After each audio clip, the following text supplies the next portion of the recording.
Yeah, okay, great. A mim disseram, mas é esta. Yeah. Quer que eu sente aqui? Fantastic, great. Tá bom. Não era? Ótimos. Boa. Olá. Bom dia, bom dia. Bom dia. Outra vez. Bom Bom dia. dia, não sei se eu tenho. Está ouvindo? Temos som? Alô? É para ali que eu vou? Desculpem lá. David. Tem que ir para lá. Change. Vez para o meu lado. Eu tenho que ir. Boa. Ainda não tem som. Tá bom? Não? Eu falo alto. É bom estar nos Açores. Bom dia a todos. Vamos então começar o segundo painel. Eu acho que começava por apresentar as pessoas que estão aqui connosco, agradecendo também a participação. Vamos falar português, mas obviamente que, como temos dois convidados estrangeiros, obviamente estarão à vontade para responder e falar e conversarmos na sua língua materna, o inglês. Dito isto, menos o Luís, que obrigatoriamente tem que falar em português. Dito isto, Elizabeth Koenig, licenciada na Universidade de Cornell, depois com um Master na Universidade de Nova Iorque, ligada à diplomacia norte-americana desde 2004. Esteve no México, na Sérvia, Departamento de Assuntos Europeus em Washington, e tem uma curiosidade interessante, que foi vice-presidente da Reebok. Não é? Portanto, é bom porque esta nossa noção do marketing e da comercialização é bom. David Neeleman, acho que não precisa de apresentação, talvez o maior empresário da aviação dos nossos tempos. Foi responsável por a criação da Morris Air, da JetBlue Airways, WestJet, Azul, hoje em dia acionista da TAP. Um homem de grandes convicções, cliente é a parte mais importante. Li umas coisas sobre alguns dos seus lemas e que nos interessam também a nós hoteleiros, que na aviação não devem existir passageiros, mas sim clientes. Isso é uma parte que nos toca a nós também. O Luís Araújo, Faculdade de Direito, Universidade de Lisboa, certo? Quadro do, turismo, do Grupo Pestana, administrador, aliás, de várias áreas da América, hispânica, latina, mas também um conhecedor, certamente, dos assuntos da América do Norte, e agora presidente do Turismo de Portugal. Bom dia a todos mais uma vez. Eu dava aqui alguns números para enquadrar este painel. O outro foi um pouco mais político, eu espero que este seja um bocadinho mais ou económico ou turístico, não é? Comercial. Ou comercial, exato, boa, exatamente. Por isso, só aqui um enquadramento. Para além dos mais de 300 milhões de habitantes que têm os Estados Unidos, representam cerca de 100 milhões de viagens turísticas todos os anos. São 130 mil milhões de dólares de gastos no estrangeiro e ocupam uma cota de 10%, são responsáveis por uma cota de 10% no mercado internacional mundial de viagens. Em 2016, são esperados na Europa 26 milhões de viagens, portanto, de americanos à Europa. Obviamente, Reino Unido, França, Espanha são os mercados principais, mas em Portugal ocupa já a 8ª posição, no mercado norte-americano, segunda para os Açores.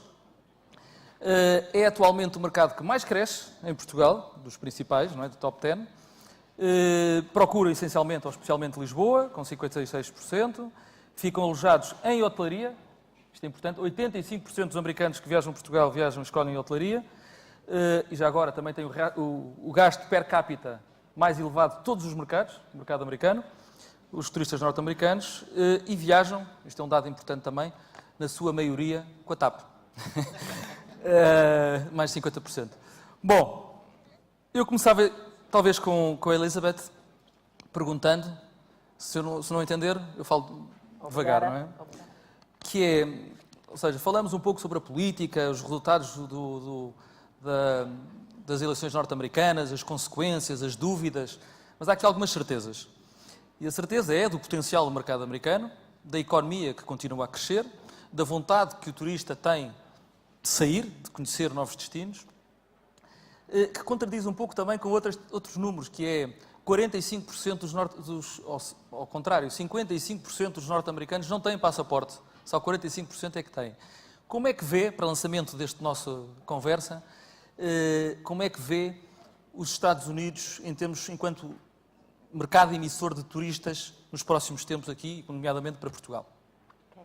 First of all, thank you very much, and I want to make sure that I got the question correct. So you really are asking me about what the U.S. could do to increase the levels of We can start from there. Yeah. Okay. So what I'd like to say is many of you may not know that 9 million Americans actually live overseas right now. You mentioned some very interesting figures. 73 million trips are taken every year. So I believe that that process is already in place. Word of mouth is so important even in this digital age. And people hear about their friends and neighbors and relatives traveling places, and they want to travel too. Historically, that's been to places that are easier to get to. The Azores is a fabulous place to come and visit. It's a 4 to 5 hour trip, depending on which way you're going. So we see this already trending this way and believe that it will continue. Great. Boa. Isso é bom. É bom saber. Vamos continuar, apesar das dúvidas todas, não é? Vamos continuar a ter um crescimento. Aliás, eu penso que é a primeira vez, não é na história, mas pelo menos nos últimos 10 anos, que temos uma paridade entre o dólar e o euro, não é? O que é um fator muito importante de incentivo, ao fim e ao cabo, às viagens à Europa. David, há uns tempos atrás estava a ler, ainda há pouco, sobre o projeto europeu, e estavam a falar sobre a importância da aviação aérea. Eu estava a ler um artigo engraçado, julgo que era no Economist, que dizia que a Ryanair e a EasyJet fizeram mais pelo projeto europeu do que a Comissão Europeia e os Estados e a política toda junta. Sim. A pergunta não é bem nesse sentido, mas é agarrando aqui a importância da aviação. Eu perguntava também, e aqui para nós é importante saber, se os Estados Unidos é o nosso novo Brasil. É? Sim. Sabe que... obrigado para... Estou aqui. Eu estou conhecendo os Azores por primeira vez. E tem muito português que não conhece os Azores também. Mas eu não conhecia Portugal até 2 anos atrás. Eu nasci no Brasil, mas como você sabe sobre meu sotaque, foi criado nos Estados Unidos. Meus pais são gringos. Me levaram embora quando eu tinha 5 anos de idade, então tive que aprender português como um missionário da minha igreja durante 2 anos, muitos anos atrás. Mas quando eu fui convidado para vir aqui, eu jamais queria investir em Portugal. Foi uma coisa que realmente eu desistia. O governo brasileiro realmente tinha um grande interesse em TAP e também em Portugal. É uma coisa como acho que os americanos acham sobre a Inglaterra. Tem uma afinidade entre os... Talvez os portugueses não importam nada com o Brasil, mas os brasileiros realmente têm um sentimento de coração muito profundo para Portugal. Então, finalmente eu cheguei aqui, eu gostei muito. Mas uma coisa que eu não entendi sobre o posicionamento do TAP foi que Portugal é longe de tudo. Nada é perto. Talvez algumas cidades em Espanha, na Península, Iberian Península, são perto, mas é longe de tudo. Mas é perto, é mais perto de que qualquer outra cidade além do Dublin para os Estados Unidos, é mais perto de qualquer outra cidade europeia para a América do Sul, principalmente o Brasil. Então, é um lugar ótimo para fazer um hub grande e importante. E quando o Fernando Pinto e o time dele chegou 15 anos atrás, eles realmente salvou a empresa. Sem Fernando Pinto e o que ele fez como as conexões para o Brasil, já tinha morrido. Porque quando você fica de um lado de um hub, tem Europa nesse lado aqui, teria que ter alguma coisa para balancear isso. E a maioria das pessoas que vão na TAP hoje, 65%, mais disso, até 70% não param em Portugal. Pessoas que estão passando. Então, 30% de todas as pessoas que saem do Brasil para a Europa vai na TAP. É incrível que eles criaram. Mas o Fernando tinha 2 coisas que ele não tinha conhecimento dos Estados Unidos e não tinha dinheiro, porque quando, você sabe, as leis europeias não deixam o governo investir dentro da TAP. Então, a empresa tinha que ser privatizada. Então, eu fiquei interessado. Eu vi o importante para o Brasil, para Portugal e também para o tráfico que foi criado sobre o time do Fernando Pinto. Mas eu vi a falta de serviço dos Estados Unidos. É incrível. Eu só conhecia Portugal 2 anos atrás, mas não tem ninguém que eu conheço que conhece Portugal nos Estados Unidos. Ninguém. Por quê? Eu acho que você falou que tem 26 milhões de americanos que vão para a Europa. Porque eles vão para a Inglaterra, porque é nossa mãe. Também vai para a França, vai para a Alemanha, vai para a Itália, vai para todo lugar. Mas por que eles não foram para Portugal? Não tinha acesso. Foi muito difícil. Antes de que nós aumentamos os voos, vou falar um pouco sobre isso daqui a pouco, mas se você morava em Newark, você era o filho de português, o neto de português, naquela região, e você podia ir para Portugal.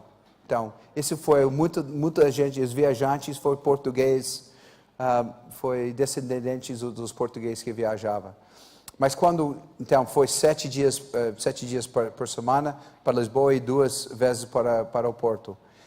E United também tinha voos. Mas quando chegou o inverno, cortou para 4 e 2. Então tinha esses 4 voos.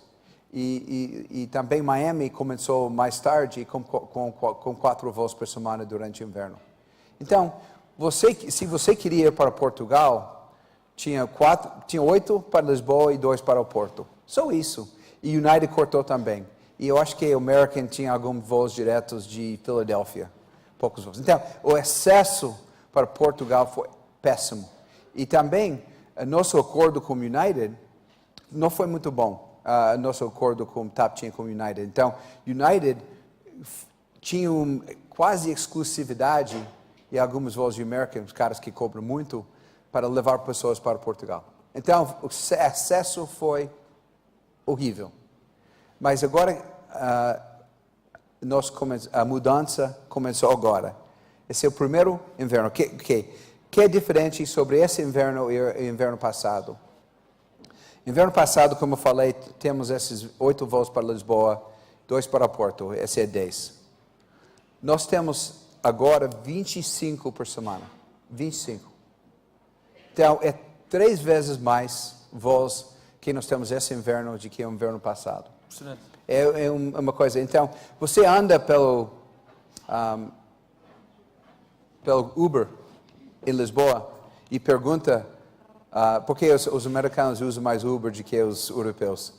Você pergunta, você tem mais americanos aqui em Portugal? Nossa, cara, só tem americanos vindo aqui agora. Você vai no hotel, você fala com as pessoas. Então, esse é muito importante para ter sucesso. Outra coisa que coisas como o Web Summit, onde eu fui palestrante na semana passada no Web Summit, tem 54 mil pessoas que foram para Portugal. Eu acho que 70% não conhecia Portugal. Sim. Eu estava lá lanchando, talvez mais do que isso, 80%, porque foi a primeira vez em Portugal. Vai ser mais 3 anos, espero que vai ser 5. Eu estava lanchando lá na praça, perguntando, falando com gente. Ninguém conhecia Portugal. E todo mundo falou, eu quero voltar aqui com minha família. Então, já pensou? 50 mil pessoas visitou Portugal, 80% foi para a primeira vez.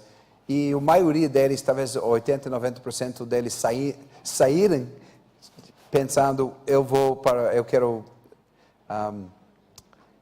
voltar e trazer minha família.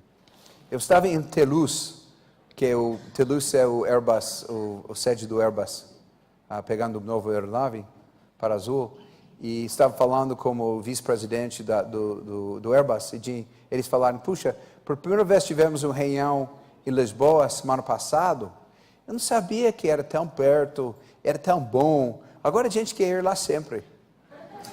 Então, os franceses também, tem gente que não conhece Portugal, então, na oportunidade, é enorme, estamos somente começando. Já vamos voltar aí. David, acho que esses 25 voos semanais não vão chegar. Mas esse 25 vai para 70. Ah. Mas tem problemas, temos que resolver, que eu vou falar sobre isso depois. Aeroporto. Já vamos falar sobre isso. Luís, então, economia forte, mercado turístico a crescer, capacidade aérea reforçada, é um mercado de sazonalidade pouco acentuada, um gasto per capita elevado. Como é que aproveitar este bom movimento? Muito bem. Bom, antes de mais nada, tenho que fazer um agradecimento à Associação pelo convite, aos Açores, pela maneira como nos recebem. É sempre bom estar aqui e para um ilhéu particularmente bom acordar e olhar para o Atlântico, portanto, pegando um bocadinho no tema do Congresso. E um terceiro agradecimento ao professor António Vitorino por ter reabilitado a imagem dos advogados, portanto, um grande viva para ele, não sei se ainda está aí. Mas agradecemos. Porque foste advogado. Não, é verdade, graças a Deus, essa é a parte boa. Bem, como é que podemos, ou o que é que podemos fazer, ou como é que podemos cavalgar esta onda, que eu acho que é a palavra certa. Eu tenho aqui mais alguns dados, e pegando um bocadinho também no tema do painel, que é captação, fidelização. Falta aí uma coisa a meio, que é a experiência, mas falando um bocadinho disto, relativamente aos motivos que trazem os americanos, ou que levam os americanos, eu acho que o principal indicador é esse, de 40% ou 45% dos americanos têm passaporte, portanto há uma série de mundo ainda por descobrir e por cativar para as viagens nos Estados Unidos.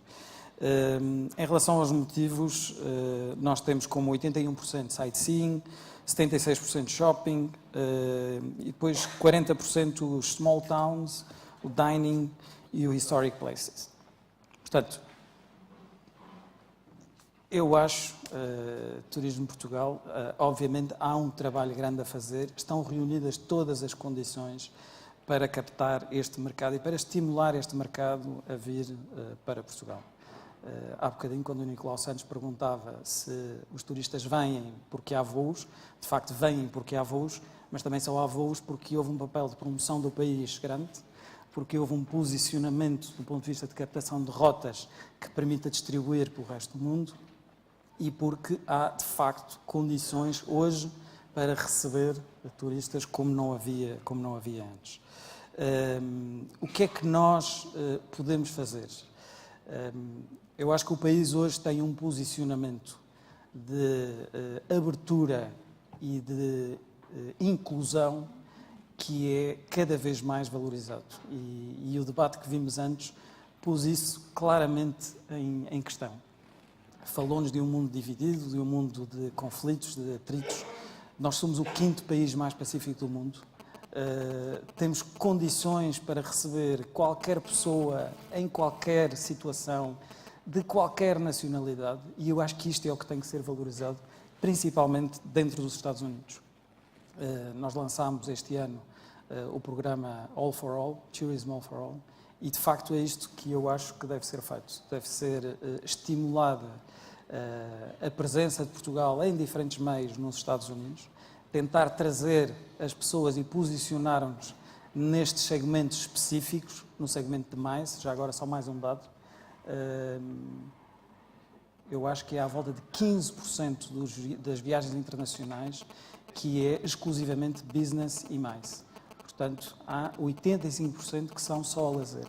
Há aqui um mercado grande para captar nos Estados Unidos, há um mercado da terceira idade que é importantíssimo para nós, há um mercado de estudantes que é fundamental, o mercado da saudade, que já não é da saudade, é o mercado da curiosidade, que nós queremos estimular e achamos que tem um papel, e pode ter um papel importante, até como replicador da nova imagem de Portugal e da nova ideia de Portugal que nós vemos e que nós sentimos. Portanto, há um trabalho a fazer, mas também há desafios. E o desafio é, sim, há mais rotas, há mais lugares disponíveis, mas como é que fazemos que essas pessoas saiam do avião e fiquem cá? E esse aqui eu acho que é o grande desafio de todos.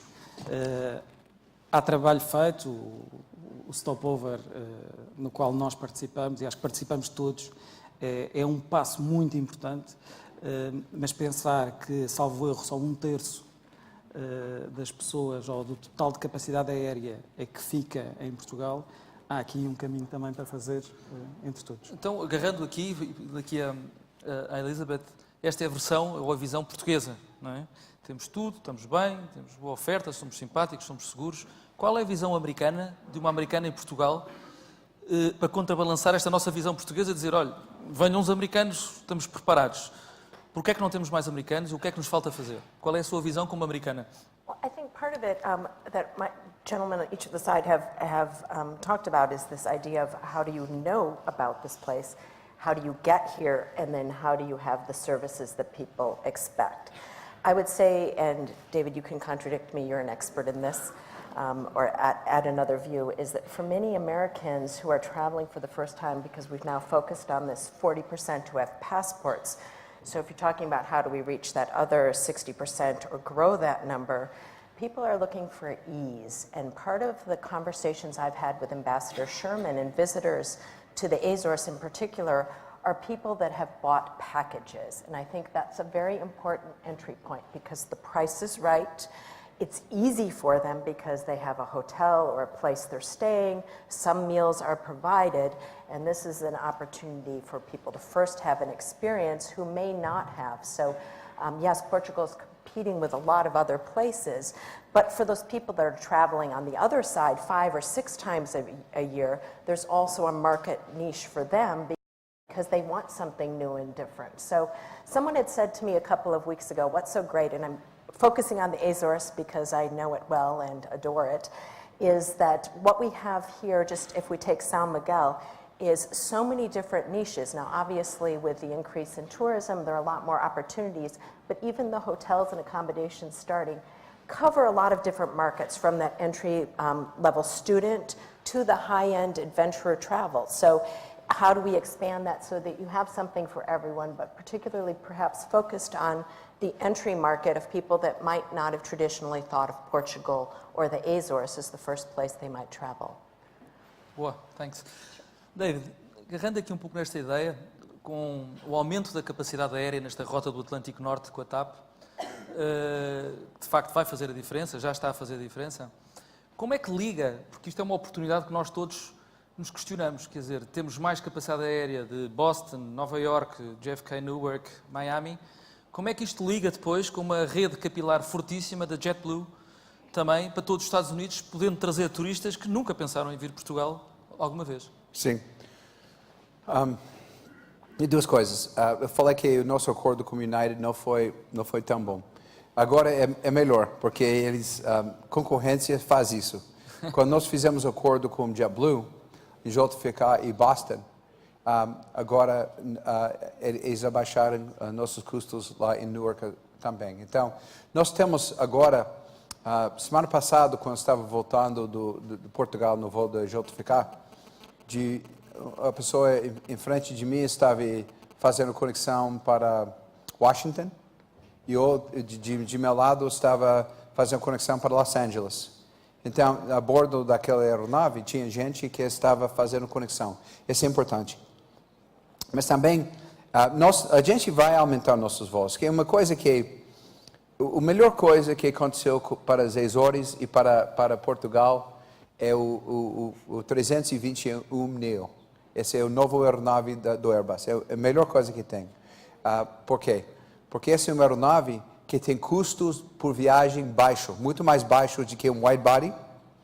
Porque o desafio nosso, nos Azores e também em Portugal, 6 meses do ano, não tem problema nenhum. Pode encher qualquer aeronave por qualquer preço. O problema é o outro lado. Então, quando eu falei com vocês, os hotéis que estão aqui, eles falaram um número que eu não acreditei, mas vocês sabem que a ocupação dos hotéis em Portugal é 60% em 12 meses. Eu acho que é mais alto agora. Eu acho que é mentira, vocês estão mentindo um pouco, mas tem que ser mais cheio, porque todo hotel que eu vejo é cheio, mas eu acho que você falou 53, então é muito baixo. Então, nosso trabalho juntos tem que ser outros 6 meses. Não os 6 meses que é fácil. Então, o que o 321 Neo faz é que deixa a gente... Agora nós temos 5 voos por semana para Boston. Nunca tinha voos para Boston faz 20 anos. Agora temos 7 durante verão e agora tem 5 inverno. E ajuda a conectividade, ajuda a comunidade portuguesa que mora perto de Boston. Mas nós podemos ter 7 sempre se a gente tem o 321 Neo. Porque ele tem um custo de viagem que é 40%, não 40% menos, 40%. O custo por cento para essa aeronave é menos do que o 330.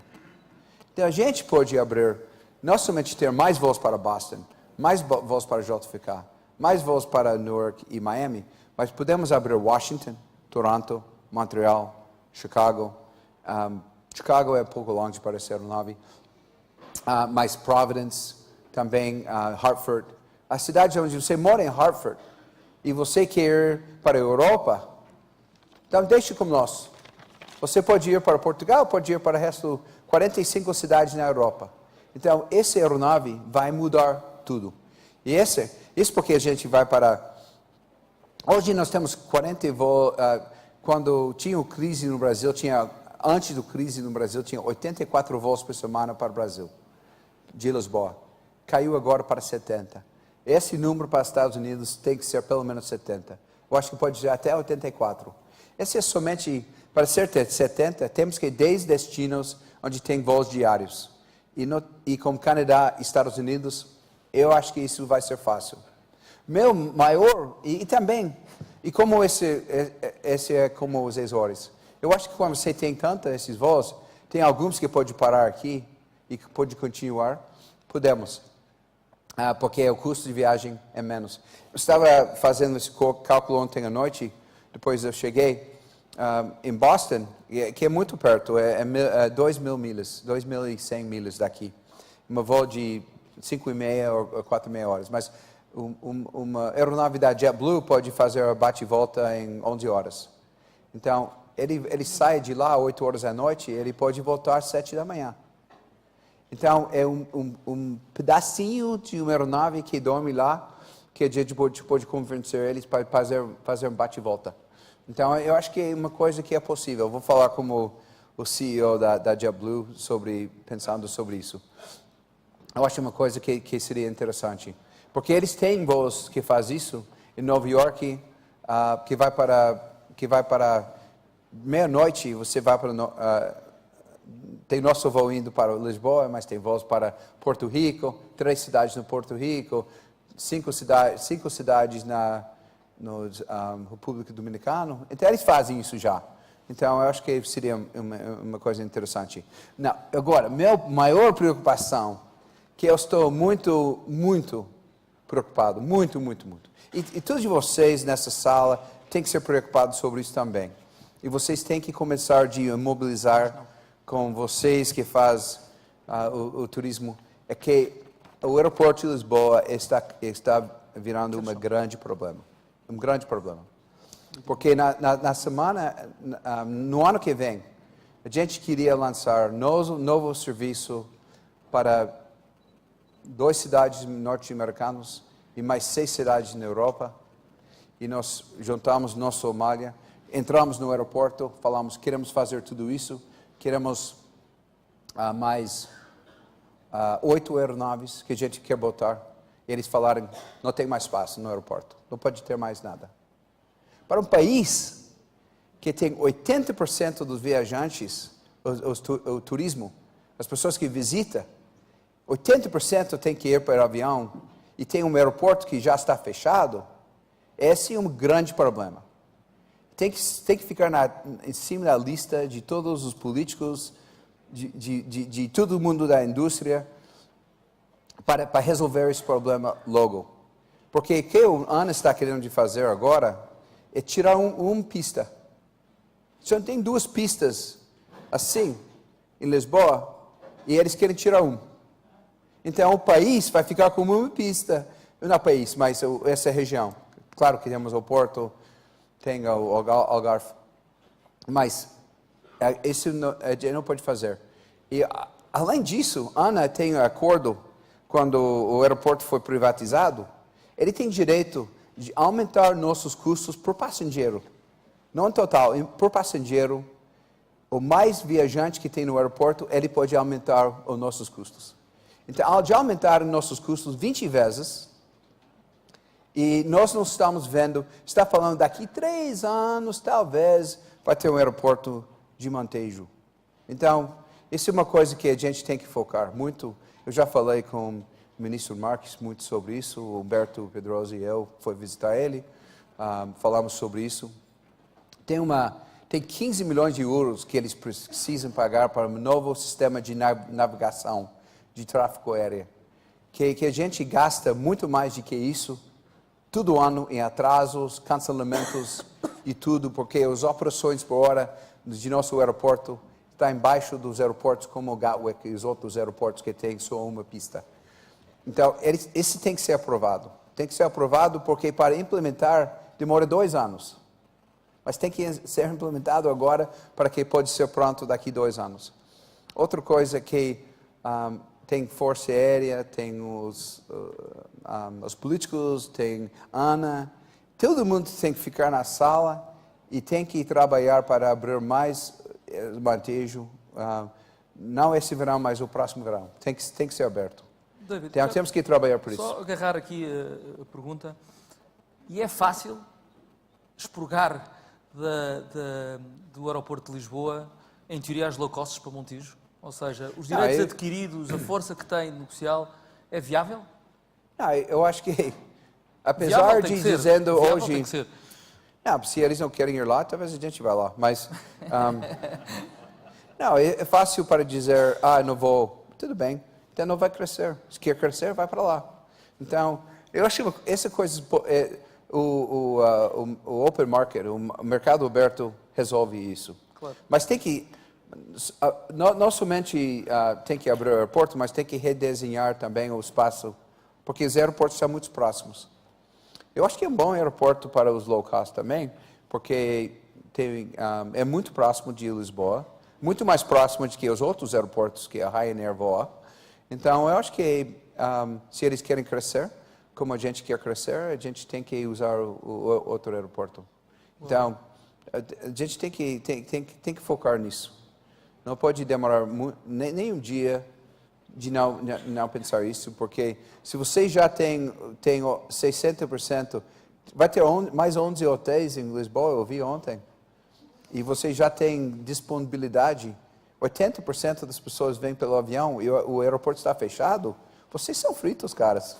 Você deve gritar mais alto do que qualquer outro, porque se não tem gente, se não tem aeroporto, você vai ficar vazio ainda. Porque a gente quer ajudar, quer botar mais voos, mais destinos, mas quando a Ana fala, não, isso é inexportável, eu não aceito isso. Point taken. Importante. Luís, antes de voltar a Elizabeth, estamos aqui à frente de uma série de hoteleiros ávidos para ir para os Estados Unidos, não é? Aproveitar as ligações aéreas da TAP, a capacidade instalada. A distância, obviamente, o custo de promoção, de comercialização é caro. Não é a mesma coisa ir aqui à Espanha fazer um porta-a-porta ou à Inglaterra, não é? A promoção nos Estados Unidos, ainda para mais atomizada, não tem grandes operadores como a Inglaterra tem, a Alemanha está atomizada em pequenos agentes de viagens, muito no online. Como é que poderias sugerir, se fosse um aconselhamento, ou pelo menos não estou a dizer que o Turismo de Portugal vá substituir a força comercial que não vai fazer, isso é competência, obviamente, dos empresários, das empresas, mas qual é a visão para abordar um mercado como este, que não é um país, é um continente? Verdadeiramente. Ora bem, eu acho que a primeira palavra é juntos. E acho que essa é a única mensagem que eu posso passar. É esse o trabalho que temos vindo a desenvolver, aliás, com muitos hoteleiros, com a TAP, de trabalhar em conjunto na promoção daquilo que é o destino e de tentar vender, porque aqui é uma questão de venda mesmo pura e dura, o destino nos Estados Unidos. Há um dado importante, que é, no que diz respeito ao outbound, só 13% dos americanos é que compram pacotes turísticos. Portanto, temos 87% de mercado que compra disseminado. Isto é, obviamente, torna mais difícil a promoção, torna mais difícil porque temos que estar na cabeça do consumidor, mas também temos que estar junto dos operadores e dos agentes de viagem. Como tu disseste, é um mercado muito diluído e muito... não há grandes concorrentes, não há grandes operadores. Juntos, volto a dizer, há um trabalho a fazer na perspectiva de contactos. Nós temos feito alguns roadshows ao longo dos Estados Unidos. Obviamente, o foco agora são as cidades onde há voos diretos, porque, volto a repetir, sem voos não adianta, é dar tiros na água. Temos que ter uma presença, grande parte das nossas campanhas, nossas de todos, hoje em dia são campanhas digitais, obviamente. Aí é dar aos turistas americanos exatamente aquilo que eles querem ver e que querem ter e que querem saber, mas não podemos esquecer a presença offline neste mercado, que é algo que também é importante, e neste segmento eu acho que temos que, volto à minha primeira intervenção, temos que ir buscar estes segmentos específicos, mas temos que posicionar-nos como país abrangente, como país inclusivo, como país... E temos agora o principal embaixador do nosso país no principal cargo das Nações Unidas, portanto, só isto é uma visibilidade e um match que eu acho que é win-win para todos e que temos que aproveitar cada vez mais. Mas, claramente, acho que aqui há um trabalho de conjunto que tem que ser feito, porque os Estados Unidos é um continente, não é um país, e é feito de muitos países de lá dentro. Portanto, temos que saber como dirigir, como encaminhar a promoção entre todos. Obrigado. Elizabeth, antes de voltar ao David, depois dar aqui também a oportunidade às pessoas para fazerem algumas perguntas. Elizabeth, eu sempre olhei para os Açores muito mais virados, ou a querer competir com uma Madeira, e tentar ir buscar mercado inglês, mercado alemão, mercados tradicionais de Portugal, e pouco, digo eu, pouco virado para os Estados Unidos, aqui tão próximo, não é? Onde a SATA voa também, não é? E é uma realidade, sente isso, que nós estamos virados mais para o continente europeu do que se calhar para a América, aqui nos Açores? I don't understand exactly. Right.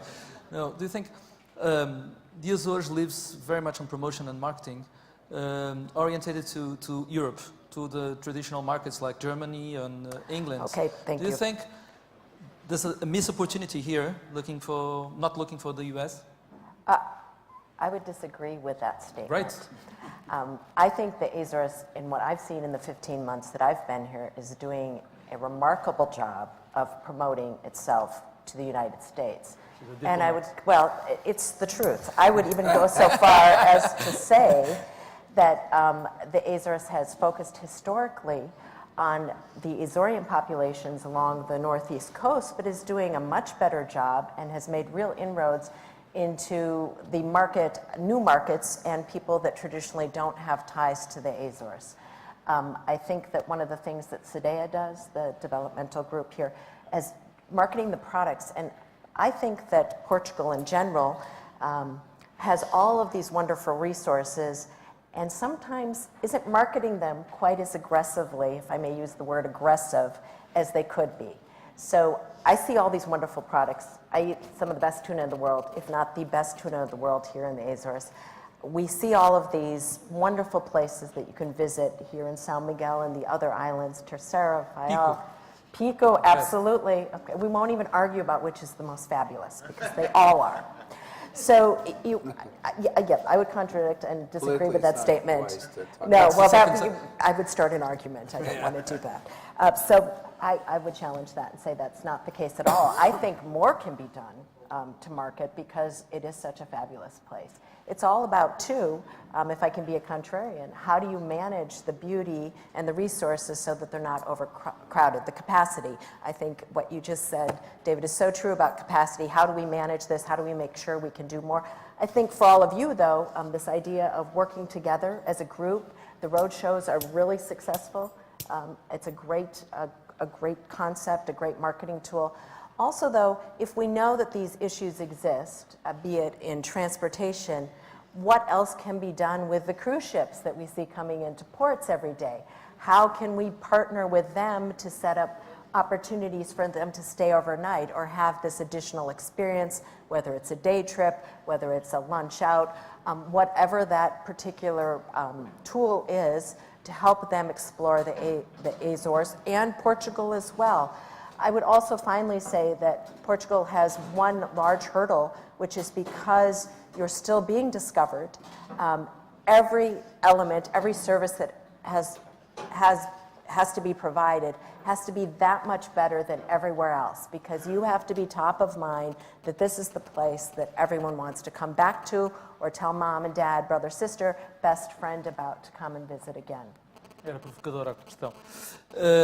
David, antes de passar aqui a palavra aos nossos congressistas, nós sabemos que o mercado americano caracteriza-se por, quando vem à Europa, 2 em cada 10 viagens, 3 em cada 10 viagens combinam mais do que um destino. Ou seja, não vêm só a Portugal, vão a Portugal, Espanha, Portugal. Sim. Onde é que a TAP encaixa nesta oportunidade? Não, ok, como falei como eu já falei, 70% de nossos passageiros da TAP, nossos clientes, não param em Portugal. Eu acho que esse é se o aeroporto não vai crescer por 2 anos, uma oportunidade que nós temos para encher seus hotéis e para incentivar as pessoas que estão passando por Portugal para ficar lá 1, 2, 3 dias. Então, todos vocês já sabem sobre o nosso programa de stopover.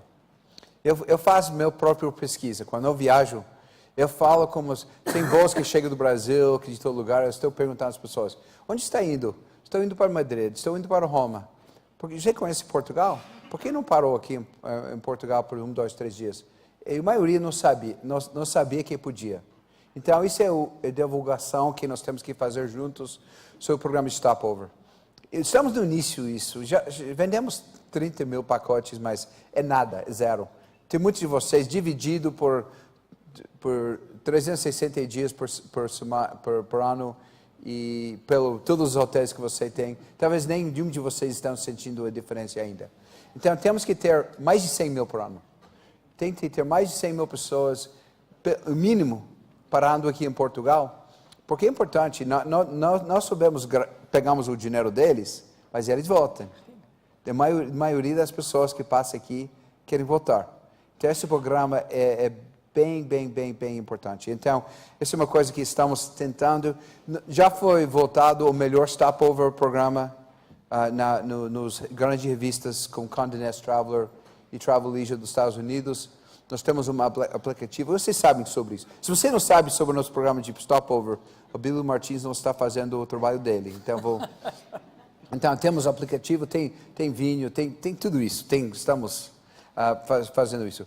Outra coisa que estamos fazendo é que nós temos as concorrentes fortes do Ryanair e EasyJet. E antigamente a gente não tinha força para brigar com eles, para concorrer com eles. Eu sei que low cost é um palavrão em Portugal. Eu sei que é. Ninguém quer, você não vai virar low cost. Mas nós temos que concorrer. Temos que abaixar nossos custos. Estamos fazendo uma grande reestruturação dentro da empresa. Nos próximos 3 anos, a gente quer diminuir nossos custos 150 milhões de euros por ano. Mas fazendo isso, sendo mais eficiente. Durante esse tempo, a gente vai contratar mais pilotos, mais comissários, mais gente de terra. Então, temos que ser mais eficiente. E com essa eficiência, a gente está aumentando os números de assentos de nossos aeronaves domésticos e a gente está começando a vender tarifas do Ryanair. Então, você vai poder... Se você é uma pessoa... O português gosta de tarifas baixas também. E eu quero pagar os 39 euros como Ryanair. Tá bom, paga. Então, você senta lá atrás do avião, atrás da saída de emergência, que é um pouco mais apertado, e você paga pela bagagem, você paga pela comida. Então a gente já está criando um Ryanair dentro de nossas aeronaves. Mas se você está viajando pelo negócios, que é mais espaço que tem hoje, você vai ter muito mais espaço que tem hoje.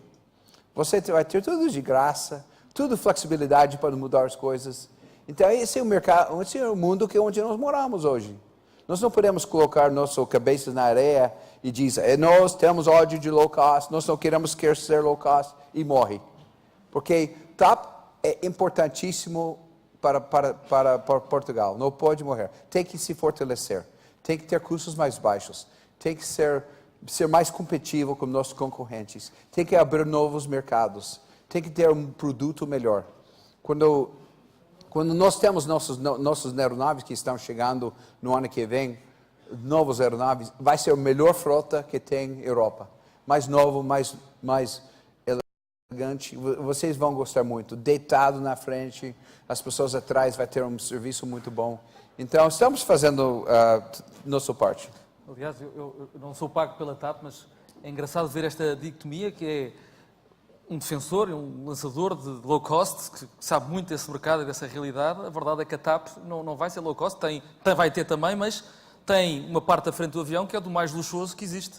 Não é? Para vocês que já foi para Boston e JFK, não sei se já foi nesse voo, você está vendo o futuro da TAP. Esses são 2 aeronaves da Azul que emprestou para a gente, para crescer esse ano, que a gente vai devolver quando nós começamos a receber nossos aeronaves novos. Mas como em janeiro, nosso frota doméstico vai ser tudo renovado nos próximos 6 meses, até maio. Estamos fazendo um por semana, com esses novos assentos, com mais espaço na frente. E atrás vai ter o mesmo que tem hoje, mais confortável, mais o mesmo. E os novos aeronaves, tem 7 aeronaves que vai ser renovado, vai tirar tudo na frente e vai colocar deitado, completamente deitado. Vai ser melhor do que a Iberia, de qualquer outro que tem que concorrer com eles. Então, e depois os novos aeronaves vão começar a chegar no início de 18.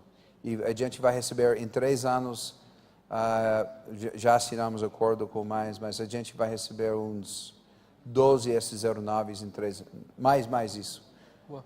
18 em 3 anos. Perguntas. Vamos deixar aqui também nossos associados colocarem alguma pergunta aqui ao painel. Não sejam tímidos. Microfone. Está ali. Está ali também. Aqui à frente.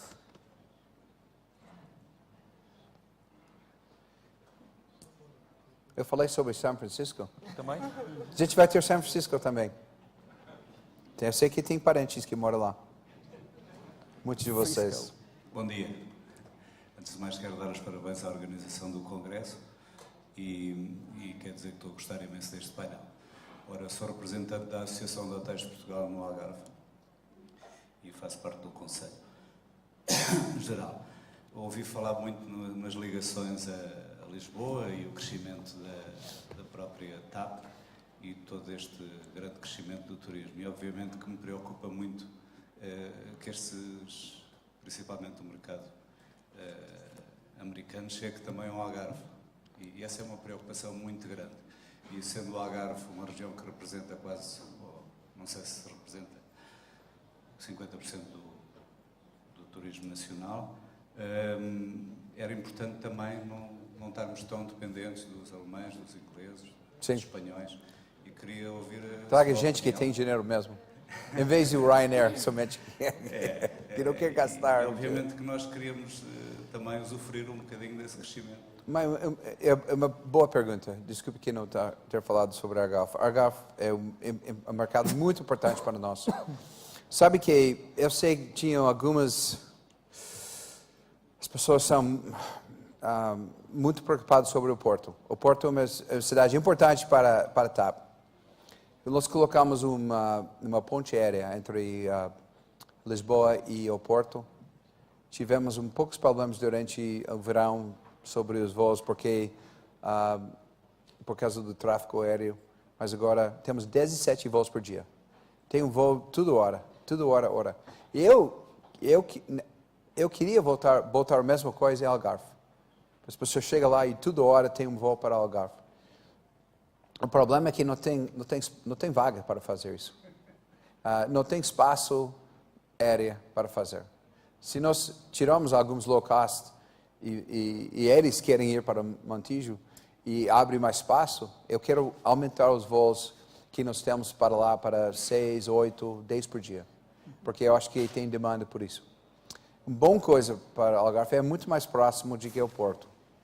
Então, alguém que quer alugar o carro pode chegar lá muito mais rápido do que o Porto. Então, a necessidade não é tão grande que temos no Porto, mas eu acho que eu gostaria de ter mais voos lá, para que a gente pode, a facilidade para ir lá é muito mais de que nós temos hoje. Mas falta espaço no ar para fazer agora. Bernardo Trindade, tem microfone. Bernardo Trindade, membro da direção da Associação dos Hotéis de Portugal. Queria perguntar, em primeiro lugar, à Sra. Cônsul, percebe português? Sim, pouco. Ok, eu falo devagar. Esta manhã o nosso Presidente do Governo dos Açores falou na geminação, na construção de uma comunidade de afetos entre os Estados Unidos e os Açores, nomeadamente em Massachusetts e na Califórnia. Hoje estamos a discutir o aprofundamento desta relação entre Portugal e os Estados Unidos. E mais do que discutirmos grandes questões, é importante ir ao concreto. E em que medida é que considera esta relação de geminação entre os Açores, o primeiro território português em relação aos Estados Unidos, como uma forma de dinamizarmos o tráfego entre os dois países? Depois queria fazer uma pergunta ao Sr. David Neeleman, e é com enorme gosto, como pode imaginar, nós empresários hoteleiros, ouvir toda essa ambição para Portugal, nomeadamente aquela que vem dos Estados Unidos. Disse uma coisa que é, para mim, uma grande novidade e é muito importante para situar esta discussão, que é a disponibilidade da TAP para o Montijo. Se houver o Montijo, há a disponibilidade da TAP para o Montijo. Porque Portugal tem um histórico, muitas vezes pouco positivo, para tratar destas questões dos aeroportos. Nós vemos, os políticos têm alguma timidez em tratar dos temas aeroportos pelo passado recente. E nada como afastar esta nuvem de que o Montijo é só para as low cost. Não. O Montijo pode, eventualmente, servir também a TAP, e esse argumento antecipo que pode ser importante para que o próprio Governo possa mais rapidamente encontrar os argumentos necessários para avançar com este projeto. Não interessa, nós não nos conhecemos, mas noutra encarnação profissional eu tive responsabilidades públicas e bati-me muito por esta questão dos aeroportos, das ligações, colocar Portugal no mapa, num quadro diferente em termos aeroportuários, e acho que este percurso está hoje a ser razoavelmente consolidado, mas é importante que esta questão seja efetivamente esclarecida e essa disponibilidade manifestada para que este projeto que nos interessa às companhias aéreas, mas interessa a todo o setor do turismo.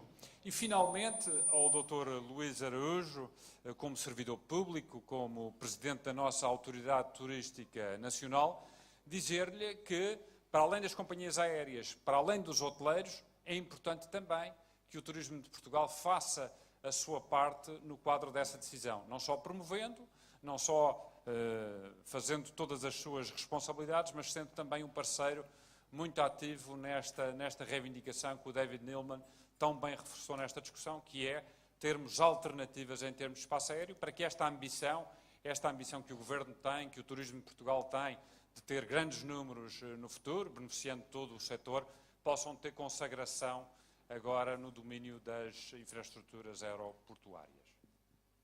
Elizabeth? Cheguei eu primeiro, porque a pergunta foi... Isso não foi uma pergunta, foi um pedido, não foi? Pedido registado. Elizabeth, can we start from you? So I'll answer your portion about the sister cities and how they work, if I understood that correctly, with the help of my colleague here. Sister cities are just like any relationship. I think in general they're a wonderful idea. It's a matter of how that relationship is developed and nurtured. I know Ponta Delgada has a wonderful example, and Mayor Montero was just in the States a few weeks ago meeting with some of the representatives of sister cities with Ponta Delgada. It's a matter of what is developed and how exchanges are done.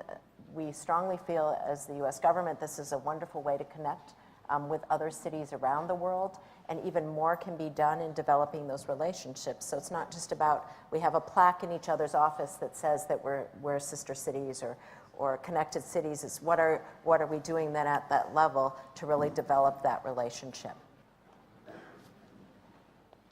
Eu acho que você falou, Sister City, eles fizeram como alguma em Califórnia? Você falou de Califórnia. Eu acho que eu falei um pouco sobre JetBlue voando para aqui, para Ponta Delgada, São Miguel. Eles têm muito voo São Francisco, Boston. Então eu acho que vai ser, além do 2 meses durante verão, quando tem os festivals e tudo aqui, eu acho que não tem demanda bastante para ter voo direto de Ponta Delgada para São Francisco. Tem alguns voos, SATA faz, mas é muitos poucos voos por ano, quando demanda altíssimo.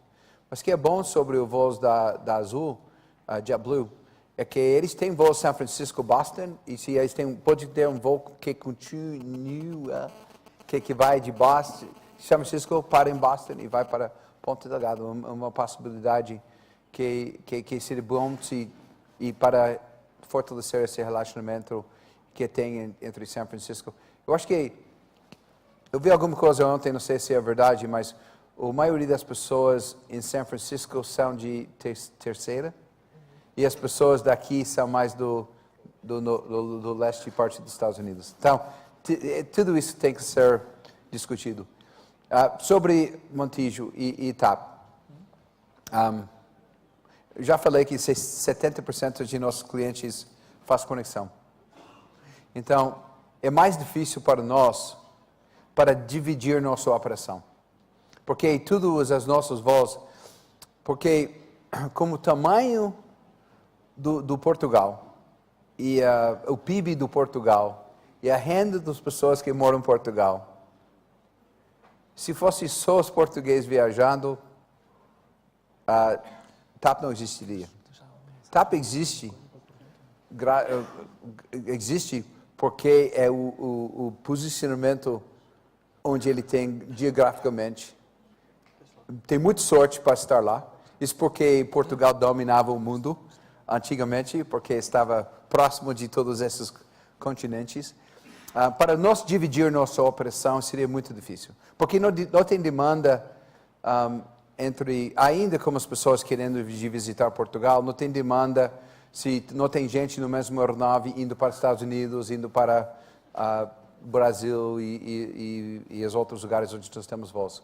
Mas eu acho que pode ter uma política que dá incentivos para as pessoas que ir para Montijo. Tem muitas pessoas que não têm o hub, que não precisam de conectividade.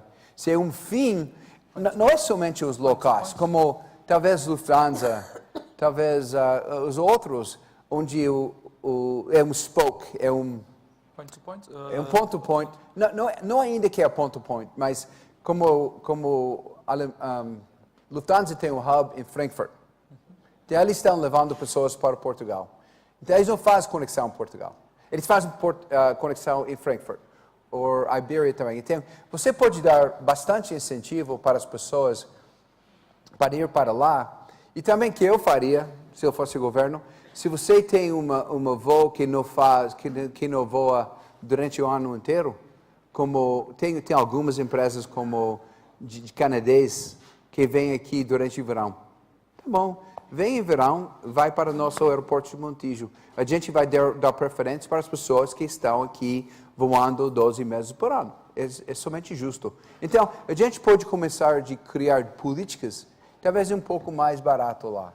Não sei. A gente pode criar políticas que dão incentivos para muita gente para ir para lá e para abrir mais espaço para a gente crescer no aeroporto atual, onde nós estamos.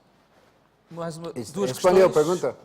Mais duas questões e depois Bom dia, vamos almoçar. Roland Bachmeier, sou presidente da Mesa de Hotelaria da Madeira. Já pode adivinhar, eu faço a mesma pergunta, como está a nossa posição, digamos, no mercado dos Estados Unidos? E a segunda pergunta é, já estive na Madeira, conhece a Madeira? Eu tenho que ir lá. Eu tenho vergonha que eu não fui lá. Tem uma pessoa lá que eu trabalho muito perto, no próximo, na TAP, que é de lá.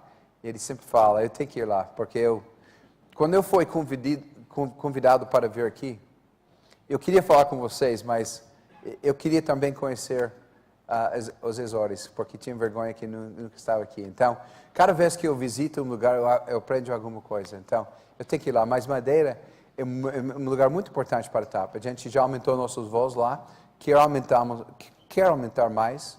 Eu acho que tem uma grande oportunidade lá para fazer mais voos, mas não tem espaço no aeroporto. Então, tudo termina como não tem espaço no aeroporto.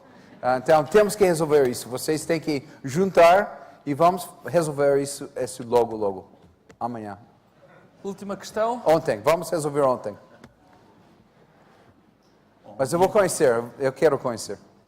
Bom dia, minha pergunta é para o David. Primeiro, para dizer que eu agradeço que eu não serei o único a falar com o sotaque brasileiro desse evento. Então, bom ter lá em cima. Obrigado. Eu estou falando como sotaque de brasicano, infelizmente. David, você levantou um ponto muito interessante, que é o ponto do hobby. Lisboa como um hobby, a importância estratégica disso para a TAP e a oportunidade que isso representa para Lisboa e para o país.